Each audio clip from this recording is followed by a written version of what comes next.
গোপালকে ভোগ খাওয়ানো হচ্ছে। রূপোর গ্লাসে করে তার জল তেষ্টা পেয়েছে খাবারের মাঝখানেই। রূপোর গ্লাসে করে জল দেওয়া হলো। গোপালের এই যে রূপোর থালা বাটির সেট আছে, কিন্তু ভোগটা যেহেতু বড় করে দেওয়া হয়েছে জন্য ছোটোর মধ্যে আর বানানো যায়নি, আটছে না বলে বড় থালায় দিয়ে দিয়েছি। এটা গোপালের জন্য সম্পূর্ণ আলাদা। আরো এটা আছে গোপালের। বাটি, আরও বাটি আছে গোপালের, রূপোর বাটি থালা আরো রূপোর আছে। বাটি আছে আরও, এই যে এটা সবই গোপালের। আর এই যে রূপোর চামচ রয়েছে, এই রূপোর চামচ দিয়ে একটু পায়েস খাইয়ে দিই ওকে, সব থেকে প্রিয় পরমান্ন আর কি, ওর প্রিয় সব থেকে, একটু পায়েস খাইয়ে দিই।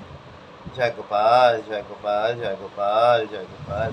বলি বাবা রে, কি সুন্দর খাচ্ছে, চুপ চুপ চুপ চুপ করি বাবাটা।